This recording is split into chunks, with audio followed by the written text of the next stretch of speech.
Good morning and welcome to Shattering Myths, a program devoted to those of you who have come to realize that the world's religious, political, economic, and military institutions are corrupt, counterproductive, unreliable, something that cannot be fixed. I'm Yahowah. Our number, if you'd like to join us anytime over the next couple of hours, is 877-300-7645. Before we get to the news, since I have missed the last two programs, I want to thank Scott and Kirk for filling in 1 hour and IQ doing the second. And then yesterday I think we went to an archive show. The reason I missed Friday is that my wife, my wife and I had to, I've got a frog in my throat here. My wife and I drove to Baltimore to go to Johns Hopkins. My wife's had issues with her pancreas being deficient, but in a CT scan at the University of Virginia, they discovered a growth at the head of her pancreas. The growth on the pancreas is very scary because if it turns out to be malignant, the average life expectancy from detection to goodbye is about 3 months. If it's the most common kind, if it's the less common kind, then their life expectancy is about 6 months. There's no cure. And so we were concerned, obviously. My wife's primary physician for her pancreas is at Johns Hopkins, which is the foremost hospital in the world for pancreatic issues and for pancreatic cancer. And so on Thursday, we tooled up there so that we could be prepared for a procedure that was going to start at 7 o'clock on Friday morning. And as we arrived in Baltimore, my wife had some serious bleeding issues. We think they may have been unrelated, but she was checked into emergency the night before her procedure at Johns Hopkins. They got that stabilized, and she did have endoscopy on Friday morning. And they visually inspected the tumor, and they have no idea what kind of a tumor it is from the visual inspection, but they said it is unlikely that the tumor that they inspected is malignant. So, I mean, the visual inspection is encouraging. They took a biopsy of it. We do not have the results back of that biopsy. So what I told Scott, and I'll tell everyone listening now that we know that we have gone through this, it is unlikely that it is cancer, but if the biopsy comes back such that it is malignant, that following day will be my last show for however long my wife is able to survive the cancer, because it's a very short leash on life. And if it turns out to be benign, which is what we expect, then we'll continue to do this program as usual. Now, that does not explain what happened on Monday, but for those who have been also following this program, you know that my eldest son's wife is now expecting our first granddaughter, and that we are in the process of buying a home in the Cincinnati, Ohio area to be grandparents and to enjoy being grandparents. It's pretty hard to be grandparents when you live a 9-hour car ride away. So we are buying that home so we can be more active in our son's mother-in-law's, daughter-in-law's and granddaughter's life. And because it is such a long drive, I'll be going back and forth from our Virginia farm. I bought an airplane. For those, again, who have listened to this program know that I'm an ATP airline transport pilot by certification. I've owned airplanes ever since I was about 25 years old. And it's very seldom that I'm without an airplane. I have been without an airplane for the first 6 months of this year. I sold my CJ Citation jet in December, and I have just acquired a turboprop, preferring turboprops because they're just a lot more fun to fly, and the certification training process is more enjoyable on the turboprop. But still, even though I have a lot of turboprop time. The transition into a different turboprop is 3 days of rigor. And the original timing for my training changed, so at the last minute it got scheduled for yesterday. I've spent this morning doing ground school on the phone with my instructor, so I could do the show this morning, but immediately upon its conclusion, I'll be punching holes in clouds and doing flight training until the early evening today.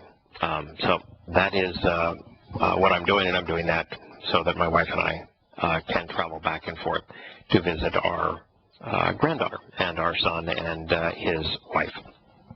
So that kind of brings you up to speed on what's been happening. I know a number of men concerned and have written and asked for an update. Now, returning to the news. Something very expected happened on Sunday that I have said for a very long time is precisely what is going to happen in the United States. And what follows we will have to track, but I will give you a number of scenarios.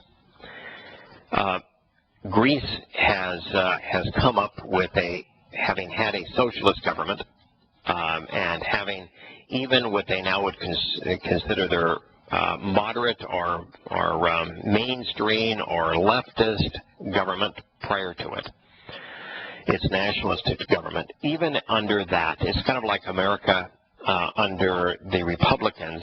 There is no fiscal responsibility under Republicans. In fact, if you look at deficits grow largest when Republicans control the White House and Congress in the United States. That's when the deficits grow the fastest and the largest. And so what we find in Greece is it doesn't matter if they have a more moderate government or a communist government as they have now. They have developed an entitlement economy. And entitlement economies based on socialism don't work. Now, there are 2 or 3 countries that have had a socialist model that are very small countries filled with Norwegian or Germanic peoples that have made a modest go of it for a period of time, but those are rare exceptions. Significant countries, large countries, Greece is a fairly large country, that have tried socialism have all crashed and burned. Soviet Union crashed and burned. China would have crashed and burned had it not been for the fact that they have kept a communist totalitarian government but have moved to a laissez-faire, free enterprise, capitalist economic system. So in Greece, the entitlements, very much like the United States, are there's social securities, there are medical, socialized medicine, just like we have in the United States. Both of those two are the same. And there's all sorts of underpinnings for society. And then enormous regulation on businesses so that while the businesses can be privately owned, they're so overly controlled by government in terms of the way they treat the employees, how many hours an employee can work, how much vacation time they get, how active their unions can be in the process, and when you can fire, if you can fire at all, termination costs. They've made it almost impossible for business to do business in Greece. We're moving towards that in the United States. In fact, we're really close to it, where it's almost impossible to start and build a company in the United States unless you're doing an intellectual property, like you're writing software or you're creating something that doesn't have many tangible assets. And so Greece is bankrupt, and the mentality of the people is very much like the United States, where the majority of people do not work. They do not make, even those who do work are net beneficiaries of government handouts as opposed to net contributors. The United States is about 55% net beneficiary as opposed to net contributor. As a result of these factors, there is no salvation for Greece. And up to this point, as being part of the EU, they have had their appetite for these indulgences supported by increasing loans, and they have gone increasingly in debt as a result of these loans, which exacerbates the problem. They don't cure the problem. They postpone calamity, but make certain that calamity will be unbearable. And Greece finds itself in this position. Its debt is somewhere in the range of 175% of GDP. In the United States, our debt is about 110% of GDP. The overall tolerance level in the European Union, which is a collection of independent states, is 60% is what they set is the level which debt as a percentage of GDP is considered at the maximum acceptable level. Greece is at about 3 times that. And there are a number of countries in Europe like Italy, Portugal, Spain, Northern Ireland that are above or very close to the 60 level, keeping in mind the United States is twice the level that would be acceptable in the European Union in terms of debt as a percentage of GDP. So Greece is destitute. There is no resolution for Greece. You can give Greece more money, but if you give Greece more money, they're going to continue with their entitlement mentality. If you tell them that they have to diminish the entitlements, then they will scream bloody murder and riot and say that austerity is blackmail, it's unfair, and it's uncivilized, and all of this sort of thing, which is what they're doing now. Now, we've also found that Greece, like the Ukraine, constantly finds itself in this position, constantly tries to get the debt written off. In other words, they don't want to pay it. They want to welch on their agreements. And we find that this happens with great regularity. This is where Greece finds itself. It is threatening and demeaning those that have loaned it money in the past, while swearing that it will not impose any austerity moves. And so what did Greece do on Sunday? This is now exactly where we're moving towards in the United States, and that is they essentially shuttered the banks. If you had money in a Greek bank account, you have no access to it. Your savings is not available to you. Your checking account is not available to you. You are limited on an ATM withdrawal of 60 euros a day. And the timing of this was for 6 business days starting on Sunday, and thus this yesterday, Monday morning, 6:45. So this is an important story because at least up to this point, the United States is following Greece. Her debt to GDP is at about 110 to 115% of debt to GDP. Could be upwards of 120% shortly. We would not be allowed, for example, in the European Union. Our debt is twice as high as their maximum amount. And it's all because of the redistribution of wealth, the socialist concept of taking from those who are productive to disincentivize being productive and to reward dependency. It is what socialists, what communists, what socialist secular humanists want to do. They want people dependent upon them. Because if they are, then they have ultimate control. What they don't ever think about is what's the long-term play in this, because the economy always falters. It always dies under these kinds of controls, because there's no incentive to take risks and to be productive. There's no incentive to invest, and so everything gets diminished to the lowest common denominator, and so you do destratify the economy. So the difference between rich and poor is mitigated, but you do so by robbing the rich and bringing them down to the level of the poor. That's what happens in these scenarios. That's what's happening in the United States. Now, beyond that, what we're going to see is now Greece has said that, we taxed you to death, particularly if you were productive. We just robbed you of all incentive. And so we've already taken a huge percentage of your income. But now what we're going to do is whatever you have saved, we're going to take that too. and we're going to make sure you have no access to it. So if you're like the average person in America that has $250 in their checking account and has a $250,000 to $500,000 in debt, which is the average American, has $250 in their savings and bank accounts, and they owe somewhere between $250,000 and $500,000 between their credit card loans, their education loans, their auto loans, and their mortgages. That would be the average American. This kind of thing is no big deal, because ultimately you can't pay. No one can pay their mortgage. No one can pay any of those loans because you don't have access to your checking account. So that's all suspended for you for a while, and you're able to withdraw. In the case of Greece, it's about 60 euros, $66 a day. Out of your ATM, which if you only have $250 in there, that's not much of a restriction. Now, if you remember in Cyprus, that was all well and good to that point. But if you had more than I think it was somewhere between $50,000 and $100,000 in your bank accounts, in your collective savings accounts, then that money was confiscated. They took somewhere between 25 and 50% of your savings. So first they locked you out so you couldn't withdraw your savings, and then they decided they would just take it. They confiscated it. That's exactly what's going to happen in America. So be prepared for these kinds of things. That is what's going to happen in America.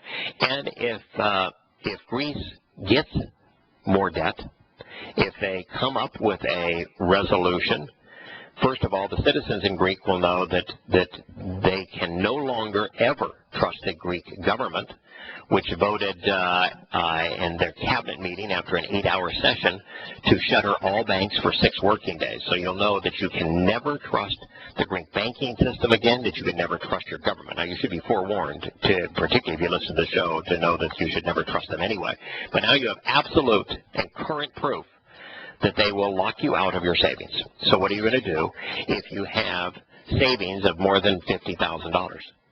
The moment they release the banks, you're going to transfer it out. Now, they'll put, this time, if you didn't do it in advance, they're going to put impositions on you to say that the maximum you can transfer out is a certain amount after this time. So they'll even try to restrict that. They're basically saying, your money is our money. Now, the next thing that's going to happen is that if Greek gets more debt, then they will have these huge restrictions put on the bank accounts. If they don't get more debt, they'll not only have the strict regulations and restrictions on your access to your own capital, but they will confiscate capital. Just take it. So those are the things that we're going to expect. Now, the next aspect of that is a totally defunct country is going to try to float a new currency and a new concept, just like the New World Order is going to do, whereby they will encourage people to participate by forgiving all loans.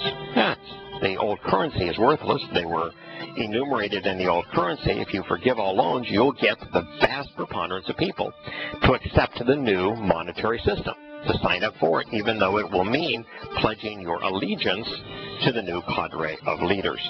But if your debts are forgiven, most people will simply go along, think they've been given a good deal until they're totally controlled. So this is called, in this particular case, in terms of these restrictions, it's called a banking transaction restriction. It is if you want to have your money, you have to appeal to a banking transaction approval committee, and it is essentially draconian. Your money no longer belongs to you. Cyprus, who is the communist over the Greek economy, rather than accepting responsibility that his country's economic policies have bankrupted Greece, is blaming the Eurozone and its finance ministers for this situation. It's like blaming your heroin supplier for you having a heroin addiction. They have an addiction to debt, and they're blaming their creditors. That's not smart, particularly if you want them to give you more capital. His quote was, "It's now more than clear," that when a politician says clear, that means that what they're saying is A, muddled, and second, obscured, third, untrue. So anytime Hillary Rodham Clinton is spectacular at using "this much is clear," let me make this perfectly clear. When they're doing that, they are lying, and what they're saying is disingenuous. It is muddled. It is now more than clear that this decision has no other aim than to blackmail the will of the Greek people and to prevent the smooth democratic process of the referendum, Cyprus said. You know, if you're the creditor, you really don't give a hoot what the referendum is of the board of directors of a business. If you're unable to pay your loan, you are in default of your loan, and you need the bank to extend you more money, or you'll be bankrupt, kaput. The bank is not going to say, "Gee, you know, guys, why don't you all get together and why don't you have a referendum? You can ignore the terms of our loan. You just don't worry about the fact that we have an interest rate, that we have a payment schedule, that we have a formula for determining how much you can borrow and when you have to pay bills to it. You just ignore the terms and conditions of the loan you signed. What we'll do is we just love the democratic process. You get together with your board of directors, and why don't you decide what you want to do, and that'll be just fine. The democratic process is so fundamental to our well-being that we are going to acquiesce to whatever you think, whatever your voters, who probably know nothing about economics, whatever they say, these dunderheads on economics, these dependents, these individuals who have indulged themselves, let them dictate to us how we should dispense our money. I mean, that's what Cyprus is saying here. Can you imagine if you have a home mortgage and you are in default of your home mortgage and you say, "Hey, listen, my wife and I and my children are going to vote tomorrow, maybe next week, on what we would like to do in this situation. So rather than calling for a default and calling the loan, putting this into foreclosure, what we'd like you to do, dear bank, is to let us go through the democratic process, and we'll vote on what we think is appropriate, and how much of your money we want, how much of your money we're willing to pay back, what the terms and conditions are for our borrowing. We will dictate to you once we have voted." This sounds like the best loan ever. You imagine. I mean, that's what Cyprus is saying, is that these Europeans are being unfair to the democratic process because they won't let the people decide what they want to do with the money they have already borrowed. Correct me if I'm wrong on this. I have some loans right now. You determine that in the beginning when you're taking the money. That's when you go through the democratic process. They give you the terms, and then you decide if you want those terms or not. It's not like typically they don't go through a democratic process. Typically at that point it's the government saying, "Yeah, we'll take your money, and we'll agree to those terms," and the people have authorized their government to do that, because there are really no democracies in the country. In a democracy, the people would actually review the terms, and the people themselves would decide whether or not to accept the money. Yeah, but we both know what democracy really is. Yeah, it's two wolves and a lamb talking about what's for dinner. Deciding what they're going to, voting on what's for dinner. Yeah, it's a tyranny of the majority over the minority. But in this particular case, Cyprus, what he is saying here is all for the rhetoric of ignorant people. For it might play beautifully in Greece that while they're undermining the whole democratic process, they don't even want to hear what we have to say in terms of our referendum. Well, their referendum doesn't mean diddly squat. It doesn't mean a thing to this loan. They signed terms and conditions when they borrowed the money. They have to honor those or they're in default, period. Now, if they want new money, it isn't their determination as to what terms will be acceptable. If they're going to the lender gets to dictate the terms. If they don't like the terms, they don't borrow the money. Then they're in default and they're bankrupt. That's the way this is played. And for Cyprus not to know that, or the fact is he knows it, but to make a statement, let's make this clear, they're opposing the democratic process. Bull. The democratic process has nothing to do with this. Now, the next thing is blackmail. Scott, am I blackmailing you? Let's say that you couldn't make your next mortgage payment on your home. And you asked me for a loan of $1,000. And I said, Scott, okay, I'll give you the loan of $1,000, but the terms or conditions are you're going to pay me back in 60 days. And in the next 60 days, you promise not to buy anything other than the things that you need, food, shelter, clothing, that sort of thing.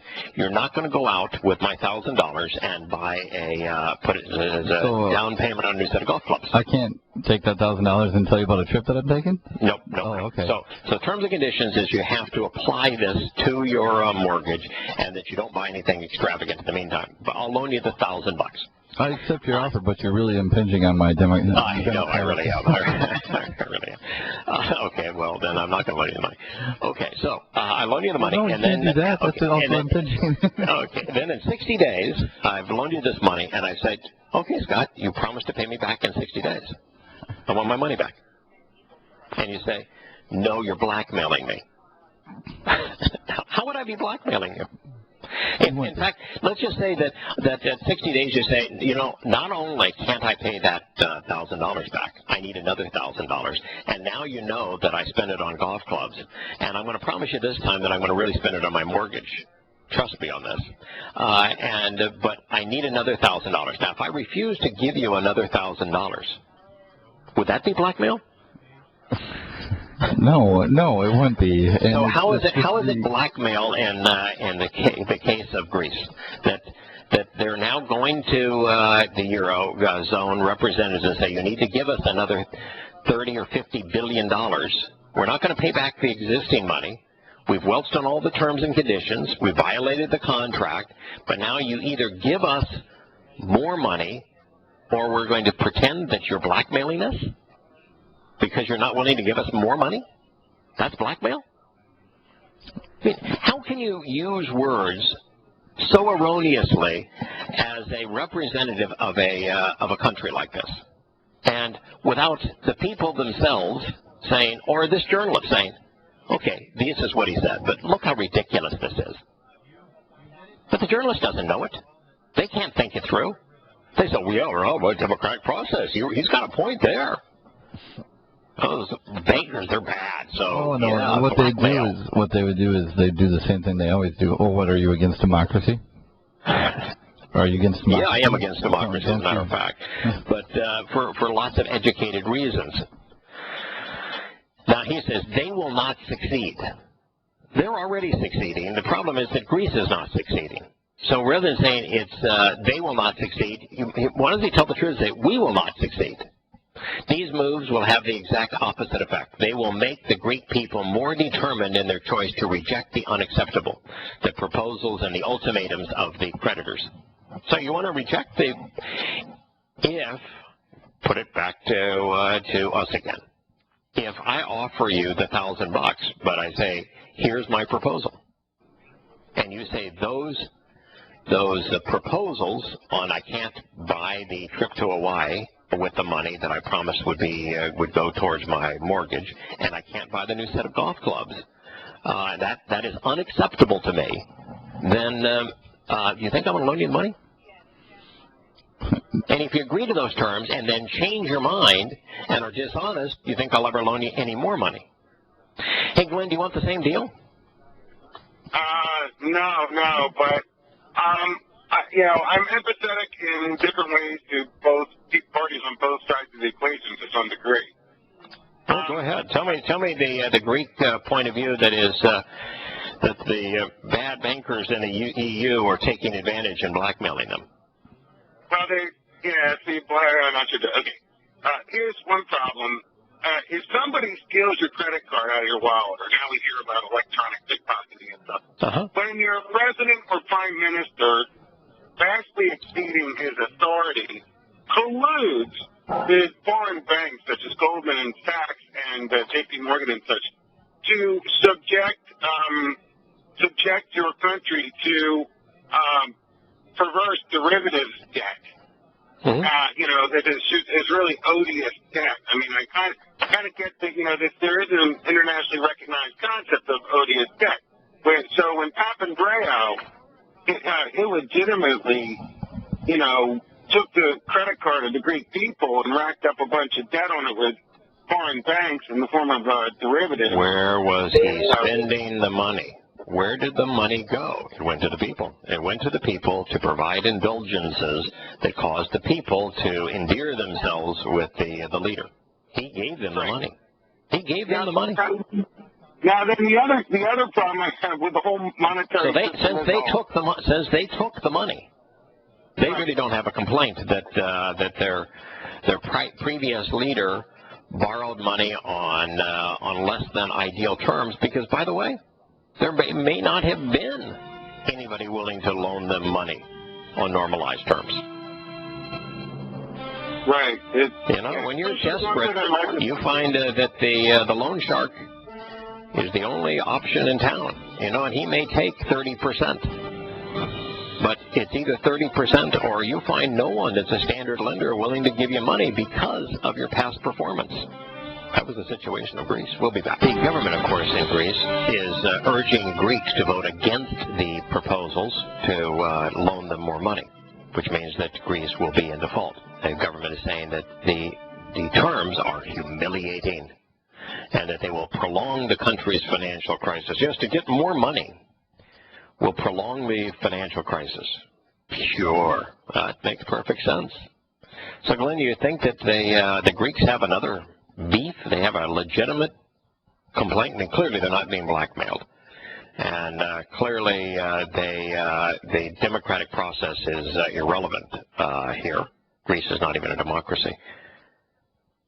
I'm not a fan of the bankers by any stretch of the imagination, and I'm certainly not a fan of either of the last two governments. And the governments do lots of things that are counter to the people's needs, but the people are dependent. They've allowed themselves to get dependent, and when that happens, what are the options? Well, right. They've allowed it. It's sort of like. Well, I have a problem with the whole problem. I have a problem with the whole concept of private central banking. I mean, here in the U.S., once Woodrow Wilson signed the Federal Reserve Act, it was all over.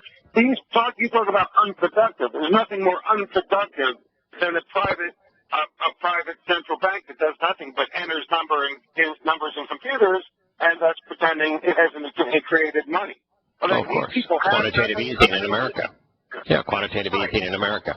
The fact that not only is money created out of nothing to loan the U.S. money, because no one else in their right mind would loan the money, but the interest is now being paid to the central bank, the Federal Reserve, on money that isn't its, and it's created money that serves to devalue the savings of every American. So you've been taxed twice on this now. You've had the value of your savings reduced because of quantitative easing. They've created the illusion of money, devaluing your currency.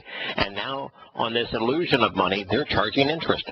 And your taxes are confiscated to pay for that interest. Right, exactly. So the Constitution defines money, but we've not had real money. So you have fiat currency that is, and loans are made on a fractional reserve system, and they're made at compound interest, and then they're packaged and sold as derivatives, and then they sell credit default swaps on those derivatives. When you're living in a house of cards and all of those cards are jokers, my difference with you here, though, Glenn, is that I'm going to take the responsibility right down to the people. I do the same thing in America. Let's take it back home. Because Americans have voted for politicians who would not touch Social Security, that continued the pyramid scheme, because they have voted for politicians that enacted Medicare and Medicaid which are socialist wealth redistribution schemes as well, because they've continued to vote for politicians that increase food stamps and welfare and reverse income tax credits, because the majority of people have voted for these indulgences.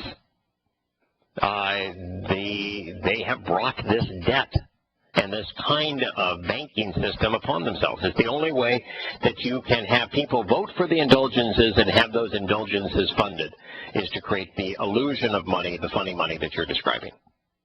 Right. The people are responsible. And this is where, when you start your show out, talking about, systems of religion and politics that cannot be repaired. So you yourself have stated the fact that it cannot be repaired, will not be repaired. That is correct. That is correct. The system is broken, but the reason the system exists is because the majority of people have shown allegiance to their country. They have believed in their country. They have shown allegiance to the economic fraud that is being perpetrated. They have become dependent upon those things. So the people have put themselves in the position to be victimized by these institutions. That doesn't change. I mean, we're in agreement. The institutions are rotten to the core. They are broken. The Federal Reserve is a broken institution. Fiat money is a broken institution. You can't resolve it. Congress is a broken institution.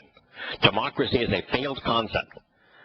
All of the socialism, wealth redistribution, all broken, nationalized concepts. Every one of them. They can't be fixed. They're all irresolvable. They're all counterproductive.